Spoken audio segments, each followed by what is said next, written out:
For this lab, we're finding the specific heat capacity of a metal.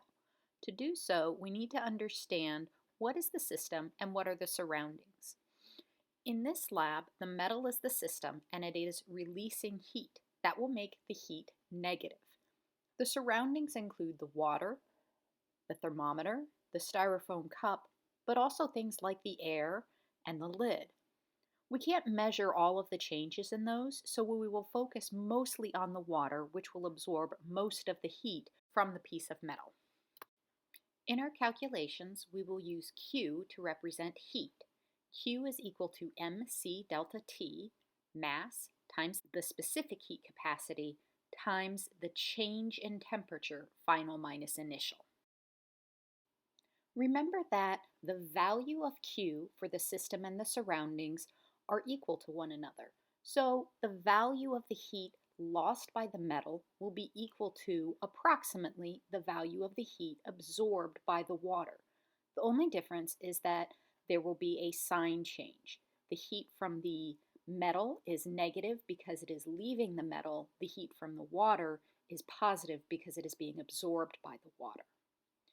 Each of these values of Q will be equal to the mass of the item in question, its specific heat capacity, and its temperature change. Let's take a look at an example. Let's suppose we have a metal labeled D1 with a mass of 7.24 grams. And after separating the mass of the cup from the water, we have a mass of 52.01 grams for the water. The initial temperature of the water is 21.3 degrees Celsius, and the initial temperature of the metal is 97.7 degrees Celsius, very near that of boiling water. The final temperature after the two are combined is 22.1 degrees Celsius. Let's make a table where we can record the important information for our equation: the mass, the specific heat capacity, and delta T for each the water and the metal. Now, the specific heat capacity for water is a constant that will be given to you, 4.184 joules per gram degree Celsius. The mass we recorded as 52.01, and the temperature change is the final temperature minus the initial temperature of the water. This is 22.1 degrees Celsius minus 21.3 degrees Celsius, which is equal to 0.8 degrees Celsius.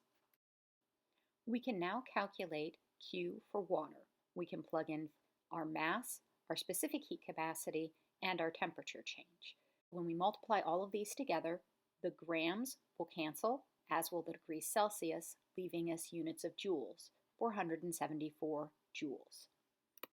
Yes, we only should have one significant figure, but we're going to save our rounding for the end of the problem. Now let's go back to the metal, where we had 7.24 grams.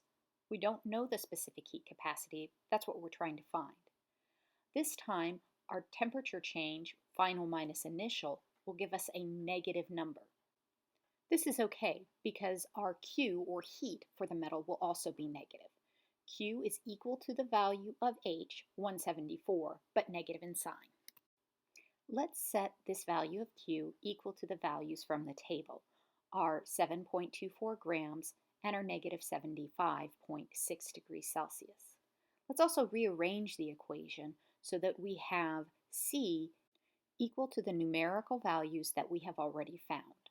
So we will plug in C equal to our heat divided by the mass and the temperature change. Notice that the negatives will cancel out. This gives us a value of 0.35 joules per gram degree Celsius. Unfortunately, since we only have one significant figure, this will leave us at 0.4 joules per gram degree Celsius. This means it will be very difficult to distinguish some of the metals which have similar specific heat capacities.